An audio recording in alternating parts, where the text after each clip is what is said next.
Comienza El Dios de cada día, hoy con Inmaculada Moreno.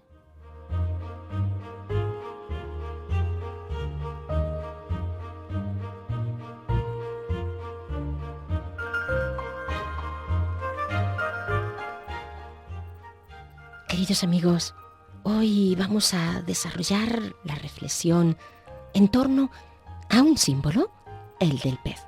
Veamos su significado y su contenido. Los peces en la Biblia fueron creados el quinto día, lo mismo que los pájaros del aire, con quienes están vinculados. Ellos están bajo el dominio del hombre, igual que los otros animales. Recordemos cómo los israelitas en el desierto echaban de menos los peces de Egipto. Los fenicios y habitantes de la costa del Mediterráneo, en manos de paganos, vendían peces en Jerusalén, de manera que una de las puertas de la ciudad se llamaba Puerta de los Peces. Lo tenemos en Sofonías 1:10. Entre los peces simbólicos del Antiguo Testamento debemos recordar ese gran cetáceo de Jonás y el buen pez de Tobías, que sirve para expulsar demonios como Asmodeo y curar enfermedades. Y vinculados a los peces están los grandes monstruos marinos contra los que ha luchado Yahvé para someterlos. En el Nuevo Testamento son abundantes las referencias a la pesca, a los peces, en el lago de Galilea. Recordemos ese conocido relato de la multiplicación de los panes y de los peces, ¿verdad? Tenemos además la pesca milagrosa. Todos los peces del mundo, porque el mar representa al mundo, y los discípulos pescadores de hombres, simbolizando de esta forma la tarea misionera de la Iglesia. Recordemos también cuando los discípulos habían estado toda la noche y no habían pescado nada, pero echaron las redes y en el nombre de Jesús, que les esperaba a la otra orilla, la red quedó llena de peces. Subió Pedro y arrastró a la orilla esa red. También Jesús estaba preparando el desayuno con pan y pescado. Los discípulos traen a Jesús los 153 peces del conjunto de la humanidad y ofrecen el pan y el pez ya resucitado, signo pascual, signo de Cristo. Así, los cristianos nacemos del agua bautismal como pequeños peces, como nuestro pez Cristo Jesús, y nos salvamos permaneciendo en el agua. Estas son palabras de Tertuliano, y también Clemente de Alejandría cita el pez como símbolo cristiano. Los recién bautizados son peces que han sido sacados del agua. Como dice San Agustín, el pez asado es Cristo sacrificado.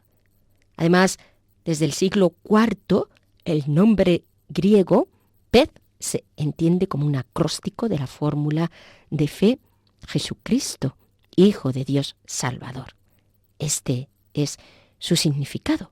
Jesucristo, Hijo de Dios Salvador. Y desde aquí lo que la Iglesia ofrece es ese pez para aquellos que tienen hambre, que es Cristo. Los primeros cristianos lo utilizaban también como signo para identificarse. Cuando dibujaban un arco, la otra persona se completaba la figura del pez, pues significaba que ambos eran cristianos. Vamos a pensar en este signo cristiano, en lo que significa.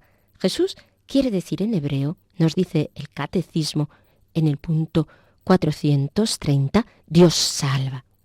El nombre se lo dio en el momento de la anunciación el ángel Gabriel a María, indicando ya su misión. Jesús, el que salvará a su pueblo de sus pecados, en quien quedará recapitulada toda la historia de los hombres.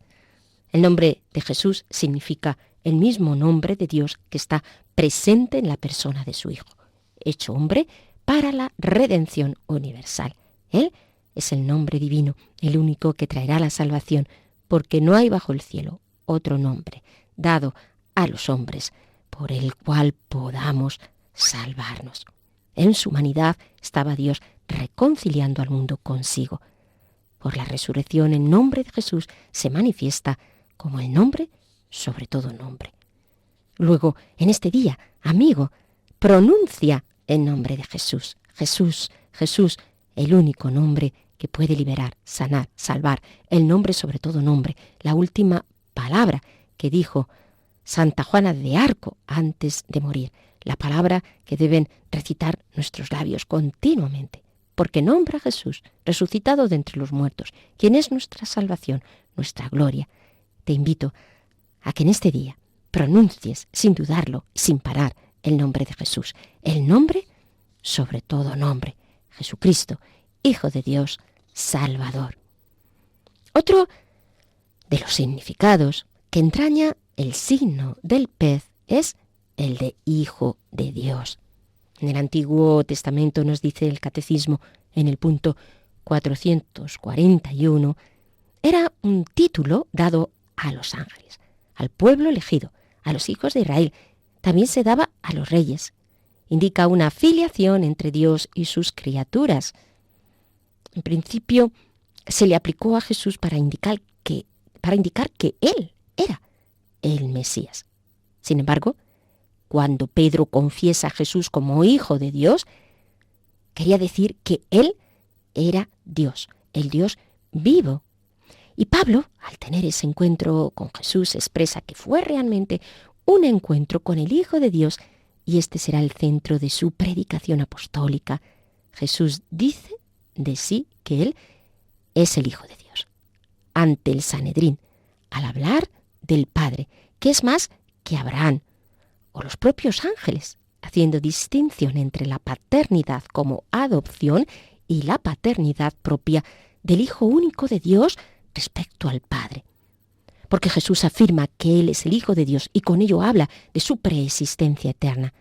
Y esta filiación divina la vemos en su humanidad glorificada.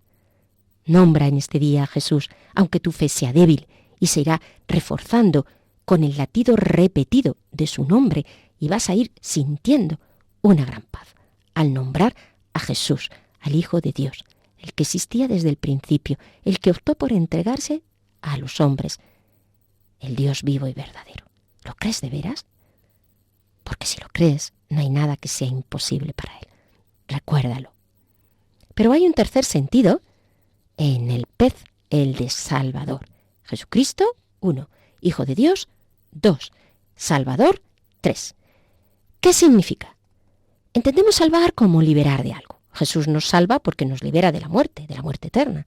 El hombre estaba sumergido en el pecado, pero Dios Padre, en su infinito amor, nos envió a su Hijo, quien cargó con nuestro pecado para salvarnos de la muerte eterna, y lo hizo pasando por la encarnación, haciéndose como un hombre cualquiera, viviendo en una vida sencilla, proclamando el mensaje en la vida pública del reino, pasando por la muerte y una muerte de cruz, resucitando y siendo glorificado.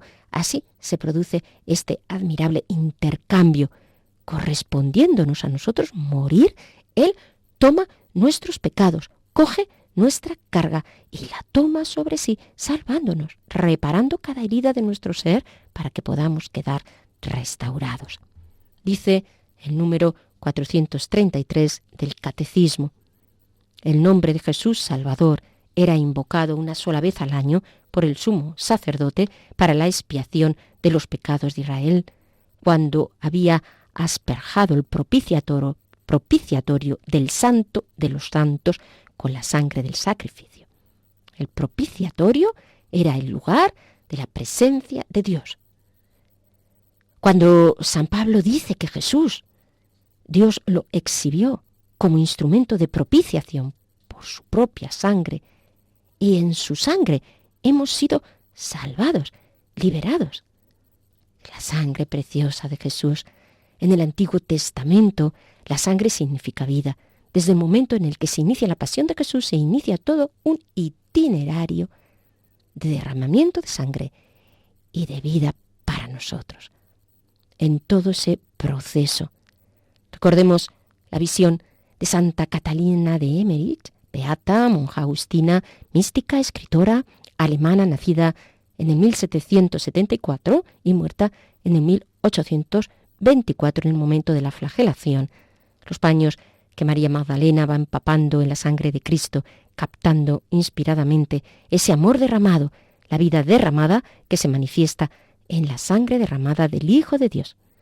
Sin embargo, el poder de la sangre de Cristo, que seguía manando de las heridas de sus manos, de las heridas de sus pies, de todo su cuerpo, para ser levantado, y aún como si de aquel recipiente de gracia que es el cuerpo de Cristo pudiera quedar algo de su preciosa sangre después de toda la que había derramado, y ya habiendo expirado, el centurión le clava en el costado aquella lanza, y al punto salió sangre y agua de su costado, como un recipiente donde aún quedaba un poco y habría de ser totalmente vaciado, porque al precio de su sangre hemos sido comprados, al precio de la totalidad de su sangre.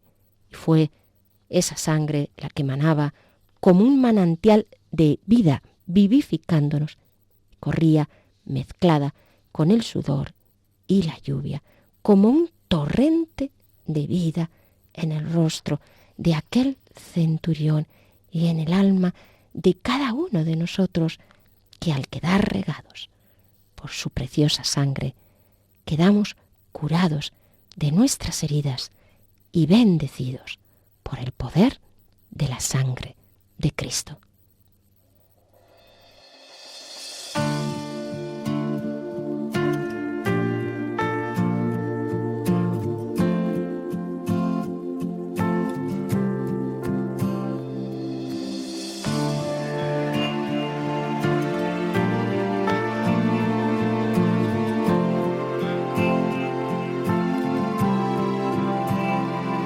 Preciosa sangre derramada en la cruz,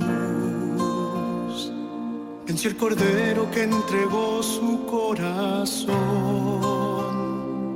alianza eterna que sellaste con tu amor. Tú mi defensa, mi refugio, tú mi Dios. Preciosa sangre derramada en la cruz, y el Cordero que entregó su corazón, alianza eterna que sellaste con tu amor. Tú mi defensa, mi refugio, tú mi Dios. Precioso Jesús, precioso Jesús, precioso Jesús. Precioso Jesús, adoremos, adoremos en la cruz al Cordero que nos trajo salvación. Adoremos, adoremos en la cruz al Cordero que nos dio su corazón.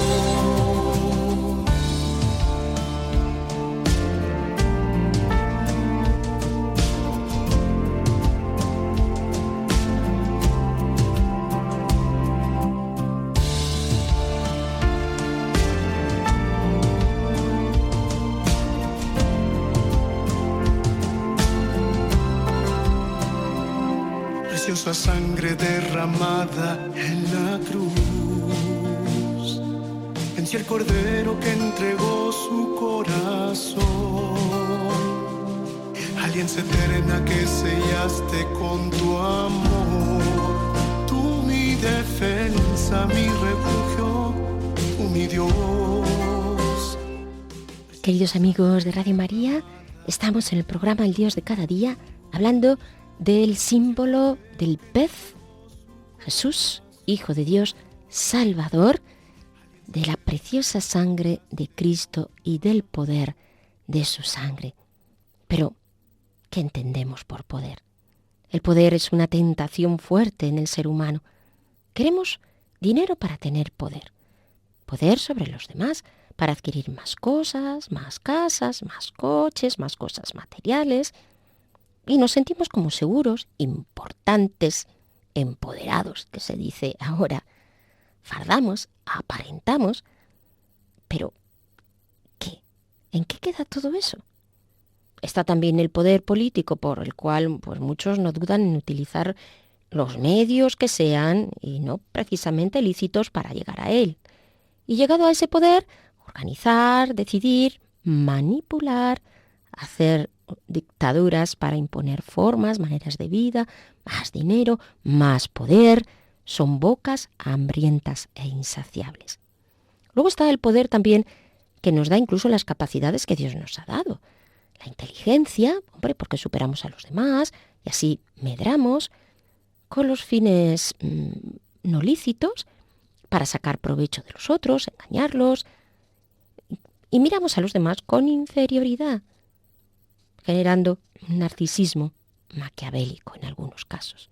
Obviamente el tener inteligencia o estar en cargos políticos o el poder económico, no quiero decir con eso que todo el mundo en esos ámbitos actúe mal, pero desde luego tienen mucha tentación de hacerlo. Pueden también actuar como deben, ojalá, como servidores para la comunidad. Pero en todo caso el trigo y la cizaña van mezclados y sabemos que hay personas que buscan el mal y que se dejan llevar por esa tentación de poder. La fama, pues es otro poder que hoy está cada vez más vigente. Para conseguir fama parece que hoy en día no es muy difícil, porque a través de las redes sociales, con las cosas más inusitadas y más vanas del mundo, pues ya las personas consiguen muchos seguidores y, en fin, pues ya tienen fama. El poder humano, el poder de lo que se consideran fuertes en este mundo, que en realidad paja, vanidad, que arrebata el viento porque corre a prisa y caen, como nos dice el Salmo. Que son los años del hombre si en un momento podemos irnos a la tumba? ¿Cuál es su afán? Como si se fuera a llevar las cosas en el ataúd, si todo pasa. O en el crematorio, vamos. ¿Qué queda entonces? En la Biblia se habla del poder del pecado, que es la muerte. Esto es lo que puede hacer el pecado, lo que hace. ¿Y hacia dónde nos lleva? Pues a la muerte. El aguijón de la muerte es el pecado y el poder del pecado es la ley. 1 Corintios 15:56. Luego, el pueblo de Israel había conocido el poder de los grandes imperios, uno tras otro. Se habían ido imponiendo a ese pequeño pueblo elegido. Egipto, Babilonia, Persia, Grecia, Roma, pasando por la deportación. Habían pasado por todas estas experiencias que destruyeron su patria, el templo y todo aquello que les era más sagrado. Pero quedó esa esperanza, la esperanza en el Mesías, que les habría de salvar, la esperanza en que el poder de Dios, el único poder que no pasa, se haría presente. Grande es su poder, nos dice el libro de Job 37:23. De Dios proceden la riqueza y el honor. Tú lo gobiernas todo, nos dice el libro de Primera de Crónicas 29:12. Tanto es así como nos dice el Salmo 59. Cantamos el poder de Dios, ese poder de Dios, el que da a sus elegidos, sí, a sus pequeños, a nosotros, bautizados, elegidos, revestidos por nuestro bautismo, con el poder de los hijos de Dios. Porque ese poder es el que se expresa en la debilidad, como nos dice San Pablo. Y esta es su experiencia del poder. Te basta mi gracia, pues mi poder se expresa en la debilidad, le dice el Señor. Por tanto, gustosamente haré alarde de mis debilidades para que permanezca en mí el poder de Cristo. Un poder que se encuentra en el mensaje de la cruz, locura para los que se pierden, pero para los que se salvan, es decir, para aquellos que acogen este mensaje, gracia y fuerza de Dios. Este es nuestro poder, hermanos, nuestra debilidad, el reconocimiento de nuestra debilidad que nos abre a la gracia de Dios. Dios te ha concedido su Espíritu y te ha dado esa fuerza para que des testimonio de su Evangelio, para que seas testigo de la buena noticia en todo el mundo, para que proclames su salvación y su señorío, con tu palabra, con tu vida, con tus obras. Este es el poder de los cristianos, el poder del amor. El poder del amor que se manifiesta y se expresa en la comunidad. Porque expresar que Jesucristo es el Hijo de Dios y el Salvador parece que hoy en día se hace cada vez más difícil. ¿Y qué nos queda? Lo esencial, amar con valentía y actuar tal como el Espíritu nos vaya indicando. Ama y haz lo que quieras. Este es el mensaje. Si creyésemos en este poder, me refiero al poder del amor, moveríamos el mundo. Y el amor no es algo abstracto, es Jesucristo, el Hijo de Dios, el Salvador. Este es un poder ante el cual se necesita despojamiento, vaciamiento. Cuando realmente Dios nos da este poder del amor, es cuando nos ha labrado Él antes en su amor. Hoy, ¿verdad? Se habla mucho de amor, se confunde con tantas cosas, pero para aprender a amar hay que mirar a Jesucristo, Hijo de Dios y Salvador. Para amar hemos de tener un alma enamorada, como nos dice San Juan de la Cruz. El alma enamorada que es blanda, mansa, humilde y paciente. El alma que en el amor propio se endurece. Pero si tú, oh buen Jesús, en tu amor no suavizas el alma, siempre ésta perseverará en su natural dureza. Sí, es solo el amor de Cristo y a Cristo el que realmente hace que nuestra alma sea un espacio repleto de amor, porque quien vive en nosotros nos enseña a amar. Y al fin y al cabo, amigos, si no nos anclamos en este pez, Cristo, el Hijo de Dios, Salvador, ¿a dónde vamos a ir? Porque este amor es tarea, es gracia, es deseo, es entrega, es desinterés, es decisión, es renovación, es perfectivo, pleno, porque esto es lo que desea el corazón, amar y amar más. Y cuanto más acoge el amor de Dios, más se busca amar. Este amor que llega hasta tal punto que el Espíritu Santo nos va aquilatando y se hace tan fuerte este amor, que se hace esta llama de amor viva que arde sin cesar, sin límite, y que desea romper con la tela de este dulce encuentro para abrazar el amor, que es Cristo, el Hijo de Dios, el Salvador.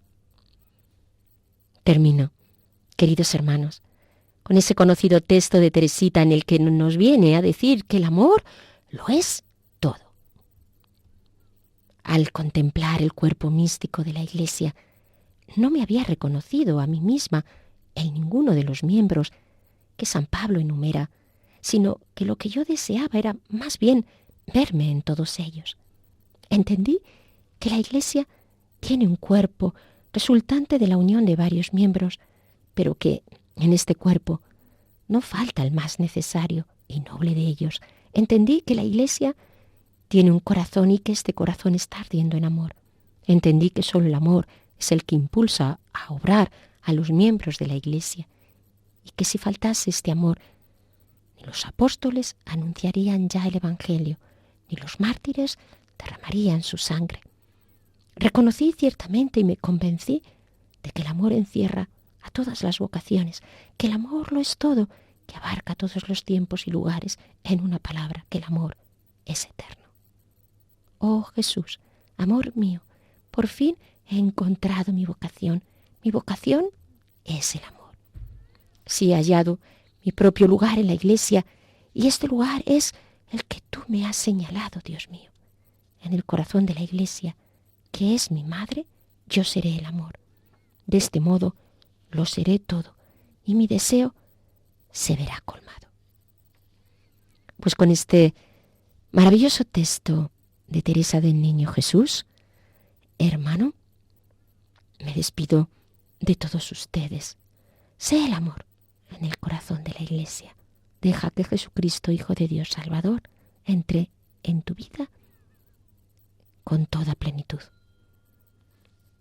Les recuerdo que pueden establecer contacto con nosotros a través del correo eldiosdecadadía36 radiomaria.es.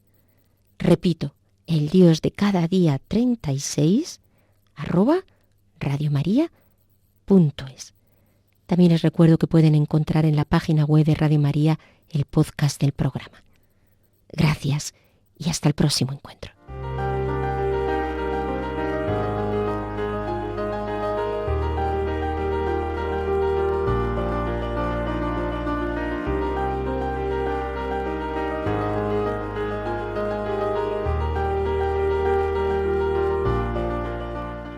Así finaliza en Radio María El Dios de cada día, hoy con Inmaculada Moreno.